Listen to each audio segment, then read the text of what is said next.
it's really, really wonderful to meet you all. And my home country is the US. Okay, and I grew up in a very, very small town, like 1,800 people. And it was just what should I say? It was just a farming town. And the local people grew soybeans, and there were also lots of agriculture, growing pigs and chickens and turkeys and cows. So that was my home area. So, but anyway, I eventually I moved to Canada after some years of teaching, and then that was 1987. Then 1995, I had a chance to come to Japan. So that was like 30 years ago. And I've made Japan my home ever since then. So 1995. I've been a, an English teacher, everything from kindergarten. Okay, so from kindergarten through elementary school, junior high, high school, university, and even retired people who were in their 80s. So I've really taught in Japan people from all uh, ages. And besides being an English teacher, I'm also a music teacher. And so some places I've taught English along with music, sometimes combined. So it's been a very interesting career. Now I'm retired from full-time teaching. I teach a little bit of online lessons, and I do chorus conducting. So I conduct chorus and orchestra concerts here. And so that's my sort of my life in a nutshell. So My name is Mahindra. I am an eighth grader from GBHS Panmaka. I would ask a question. My question is, could you please share your journey as an English professor? certainly, that's a wonderful question, Mahendra. Um, Okay, sir. my journey as an English teacher really started, I think, in my childhood. My hometown, the only language spoken was English. Okay. In America today, English and Spanish are sort of half and half, actually. But at that time, only English. So, but I was very fascinated. The English language is made up of bits and pieces of so many languages. That's why English spelling is so difficult, and English pronouncing words, because you never know what language did this word come from. So as a child, I actually bought a book that explained the origin of words. That's kind of how it all got started. So most of my growing up, I was preparing to be a music teacher. And that's what I pursued all through university. And then I arrived in Vancouver. Vancouver is a city in Canada on the Pacific Ocean. Okay, so Vancouver, Canada is on the Pacific coast. And because of that, the people came from many countries, many people from Taiwan and China, many people from India, people from Thailand and Indonesia. So it was a melting pot of so many different languages. And my interest in language sort of was rekindled. And I found out many people wanted to study English, so immigrant people, to be able to pass a citizenship test. So to do that, they had to understand either English or French. Canada has two official languages. So many people wanted to have private tutoring in English to be able to successfully pass their immigration examination to get Canadian citizenship. So I started there, really teaching English a little bit. Then I had the chance to come to Japan. I thought it was just for 2 years. And I came to Japan with a job to teach English for businessmen, for government workers, for factory workers, and for English teachers, and also for students, many ages. So that's how it got started. So I was, after the 2 years, I decided I wanted to stay in Japan because there was such a hunger for, I have to turn my phone alarm off. So I had such a hunger, okay, for teaching English to people at many ages. And so that's how my life here. So I taught initially in public schools as an assistant teacher. Then at university, I taught many different types of classes at university. And so that's my years of teaching. Eventually, I did more study so to have a certificate, diploma as a specialist in second language education. So that's been my journey from childhood sort of hobby through university professor. It's been a great journey for me. Yes. Sir, my name is Salma. I am a ninth grader from GPHS Penumaka. Can I ask a question, sir? Yes, please go ahead, Salma.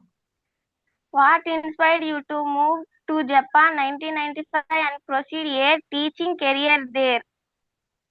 That is a really great question. I'll try to make it not too long. So, in Canada, I was a student, a graduate school student at University of British Columbia. And when I completed my study, that was in music, sort of a field of music history. And so I applied for some teaching jobs at universities in British Columbia area. So twice I was offered a teaching post, but Canadian government said, but you are not yet Canadian citizen. So we are so sorry. We have to give the job to a Canadian citizenship. So I wanted to become like dual citizen. I wanted to be both American and Canadian citizen, but Canadian government had different ideas. So after two disappointments, I was talking to some good friends, and my friend's daughter had come to Japan, and she had been here as an English teacher in what's called the JET program. This program is a way that young people out of university can come and work as assistant teachers in the public schools. So anyway, I said, that sounds really interesting. So that was my decision, was really coming to Japan initially just for maybe 2 years and to think about my future life. At that time, I was 40 years old. So now I am 70. So at that time, I had my career ahead.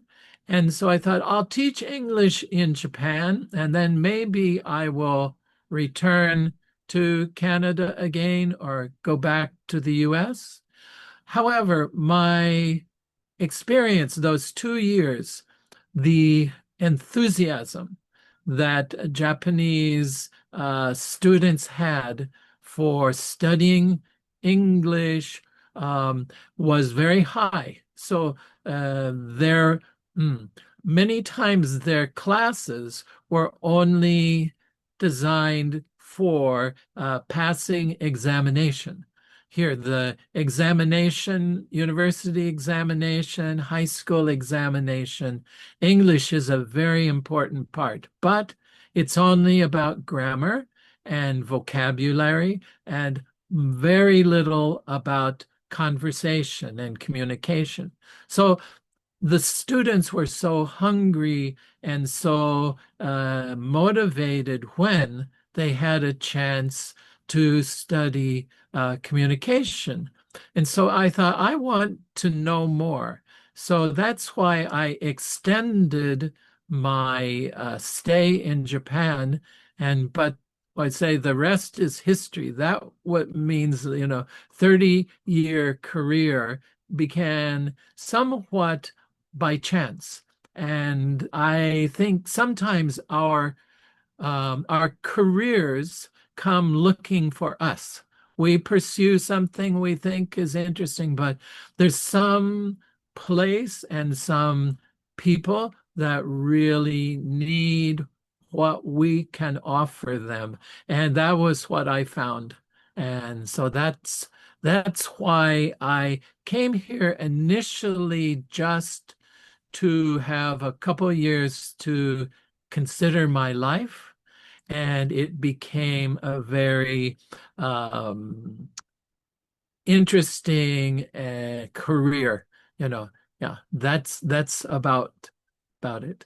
I have a question. Is there any Yes. chance for the Indians, especially, to seek their employment opportunities in Japan, especially as an English teacher? Are there any chances for the English teachers, especially from Indian origin?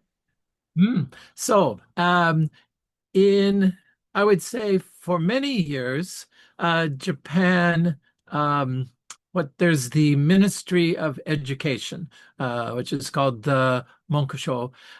They really favored only American and British and Canadian English teachers. Okay, so in the recent years, now there is a word we call World Englishes with an ES on the end, okay? And it is acknowledgement that English from many places, in Indian English and South African English and Malaysian English, etc., are very valuable, So in recent years, especially some of the private English schools, but more and more even in the public school system, the notion that people from other countries, okay, some of them, like in India's case, having been, colonized by the UK for better or for worse, but that those countries especially have enriched the English language. So adding new vocabulary, adding new expressions. So there are opportunities, I think, for Indian nationals who have a high level of communication skill, especially, so have a chance. So when I was teaching in the graduate school at Soka University, we had many students from India, Sri Lanka, Pakistan, so various parts regions of Asia. And some of my students have now gone on to teach in private schools, in public schools. Even one fellow is now teaching at a university in Western. So there are opportunities, and I believe there's more of an openness to English teachers from many different countries, and not only the original, we call inner circle countries of Britain and England and Canada and Australia and New Zealand, but it's gone much wider now. So people from your part of Asia these days, I think there are good opportunities. Thank you so much for elaborate information. And here is another question. You have been in Japan for a long time. That's right. So you have studied their food habits, their discipline, their lifestyle, and everything, I think. So I heard that Japanese people are so disciplined and so respectable. They are known for hospitality, and Yes. they also take the healthy food. That's why they live longer than any other country people. So could you please tell us something about the unique food habits and unique hospitality, and in one nutshell that I can say that what makes the Japanese different from other countries Okay. people? Thank you for such an excellent question. So, historically, Japanese food culture was based on eating lots of rice, okay, because it was easily grown here. Also fish, because Japan is surrounded by water, So the main aspects of really 3 meals a day included rice and fish and vegetables. So Japanese people love eating vegetables, even like breakfast time, which is unusual for Americans to eat any vegetables. But here, so that was the traditional Japanese food. Also, such things, some soybean based things. There's something called miso that's kind of a sweet soybean paste that's made into soup. Okay. And tofu, which is made into blocks and then either cooked or so that. Also soy sauce, which in Japanese is called shoyu. So as a seasoning. And also something called natto. Natto is like fermented soybean. So it's very healthy for the gut. So for the digestion, because of so some countries people eat yogurt or some other things that contain some microbiology probiotics. So Japan had its own Western countries' influence. Eating meat has become more prevalent. Japanese eat a lot of pork. They love pork cutlets. So that's something. Of course, chicken. There's something called karage that's like a Japanese style fried chicken. But other kinds. So in time, a lot of other animal. Eating beef here took a long time to be accepted, was partially the respect for the cow. Which I think in India you understand exactly.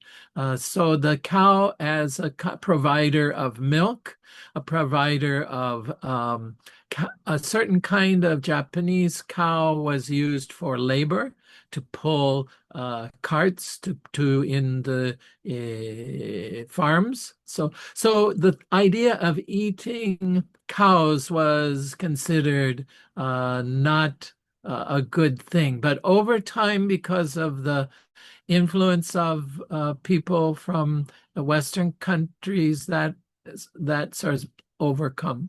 So Japan has also adapted many, for example, curry is very, very popular here. Now, Japanese curry is a flavor that was gotten first from the British Navy when the British were in India. So the first type of curry that was introduced here, maybe not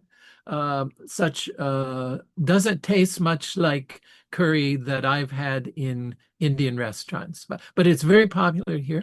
There are many Indian and Nepali restaurants that serve. I used to go to a delicious Indian restaurant called Rusoi. And it was really, there was a Sikh family that ran that particular restaurant, and it was very authentic Indian food of all kinds, you know. So food culture has been evolving.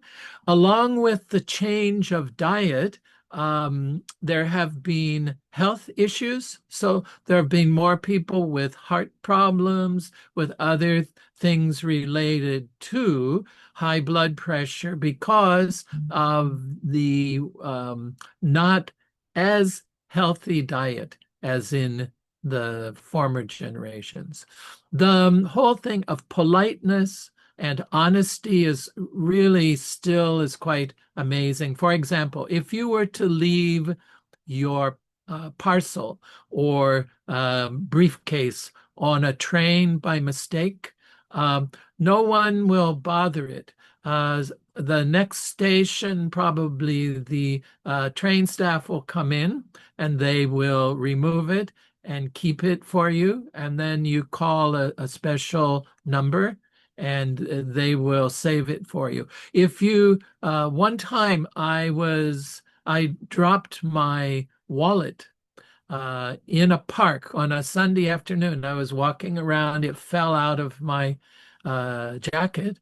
Again, a private citizen took my wallet. It had cash, it had credit cards, my ID cards, and people will turn this in at the nearest police station, and then it will be kept for you. And then when I went to the police station, everything was there.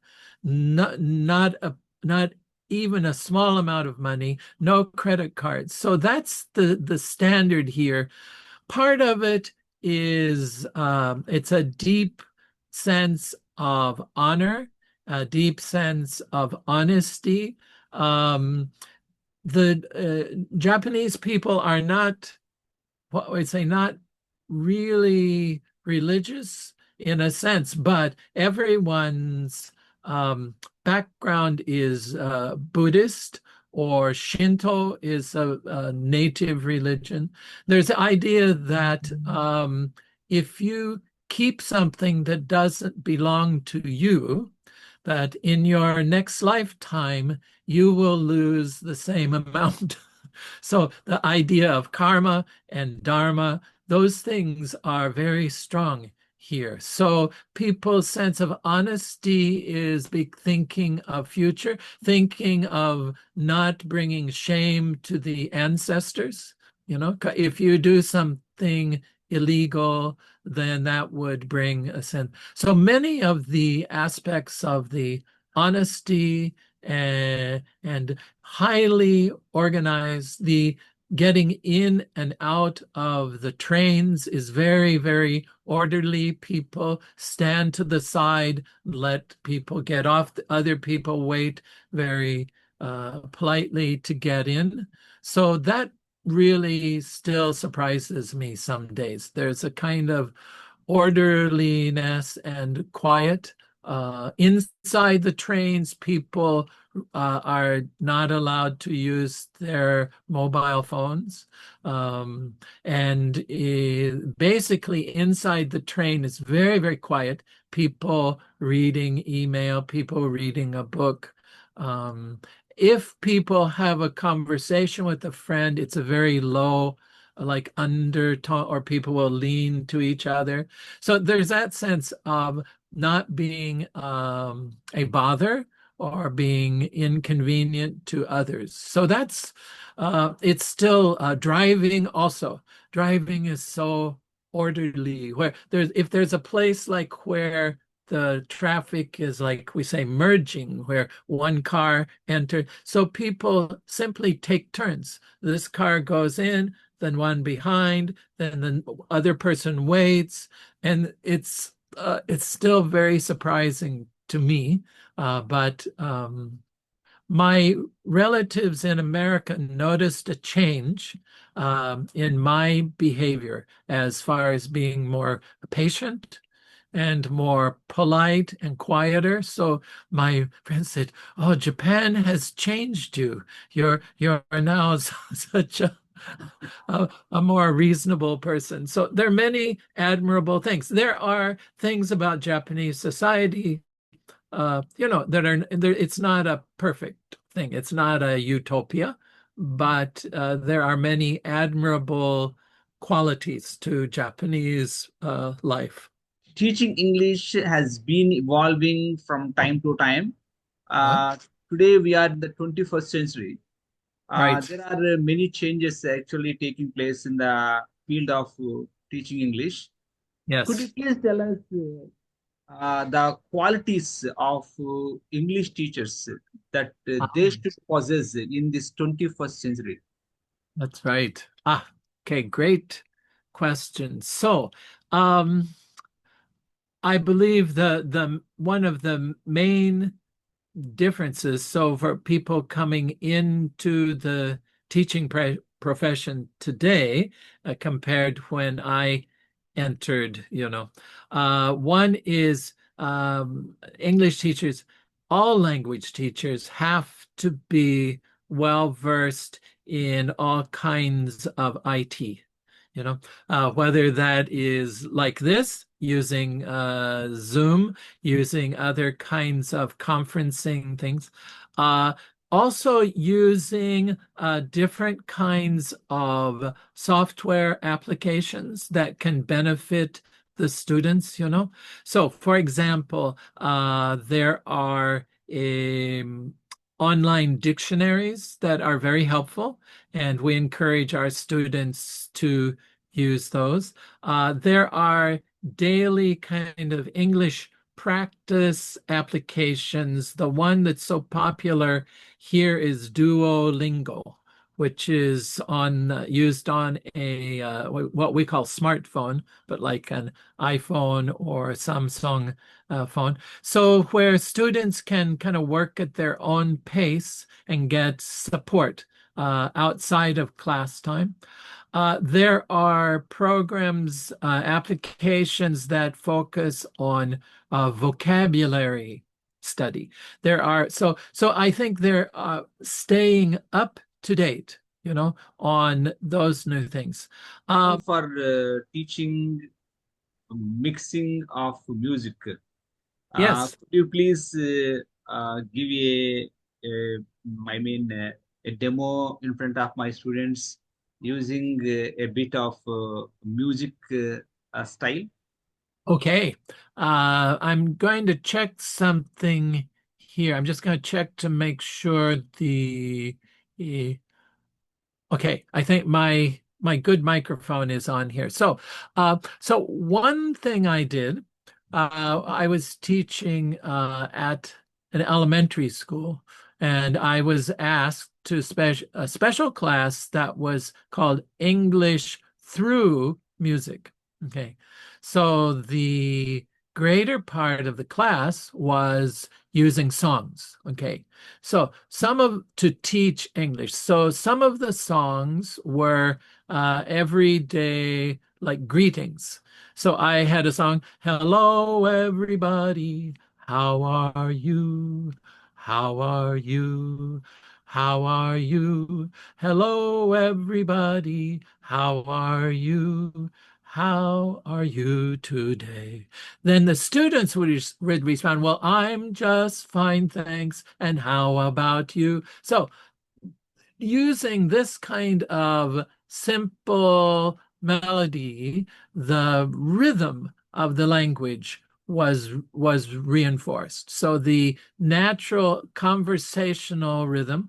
So written English has its own style, but spoken English has this kind of da da da da da da da da da. It's very unique to English and some other Germanic languages, this kind of shuffle rhythm. Da, da, da, da. Hello, everybody. How are you? So that was one thing. I taught like the weather. How's the weather? It's sunny. So the students would learn to respond. It's sunny, it's rainy, it's cloudy, etc. And it'd be a dialogue. So I developed lots of songs. Actually, next year, those songs are all going to go into a kind of resource book for English teachers. I'm negotiating now with a publisher for me to adapt a lot of that. So another aspect which is ongoing is something I call rhythm English, okay? Rhythm English is more not singing with melody, but kind of like a chant. So thank you for letting me know. Thank you for letting me know.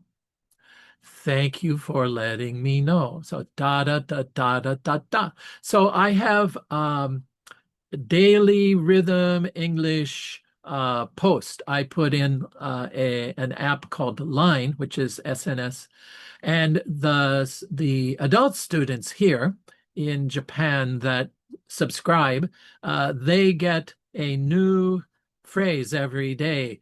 So where would you like to have coffee? So where would you like to eat lunch? So they're everyday phrases, short phrase, but with good accent, stress, intonation. And then the students listen to my MP3 file, and then they repeat and record, send back to me.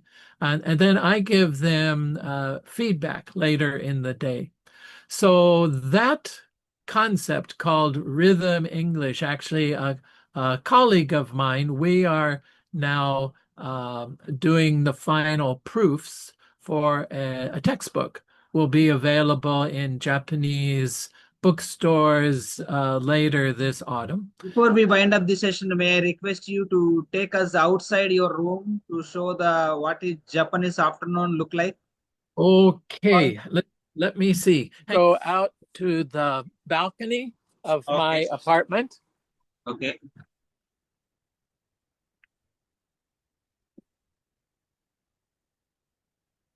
Wow. Okay. Japan afternoon. So there's the small building there is a care home for elderly people. You can see up the street a little bit. That's going to the next town called Narimas. Okay. If I'm turning around this way, is looking up the side street there. Okay. So this is a very sunny and hot late summer afternoon. Okay. This is from my balcony. And you can see the buildings are quite close together. Yes. The apartment building across the way that is under renovation time. Yes. And before we wind up the session, Japan is known for the earthquakes. It is frequently in news because of the earthquakes. How the houses are constructed in Japan to protect them from the earthquakes? Okay, so one thing is in the construction of new buildings. Construction is very strict. So there's steel, what we call steel reinforced concrete. Okay, so every building must be certified to have we say steel reinforcement. So everything, so it makes construction of new apartment buildings and office buildings very, very expensive. Okay. There's some very advanced systems for large buildings where the buildings actually are designed to move. So they have a special system where the buildings have a kind of track. And so if the building is too rigid, then it's easier for the structure to fail. But if the building can move a little bit with the, yeah, so that also is very, very advanced because here hardly a week goes by without a small tremor. And actually, we come to feel kind of secure. We know the small tremor, the energy is being released. If it goes months and months and months, there's no tremor, then we fear that a very large earthquake is coming. So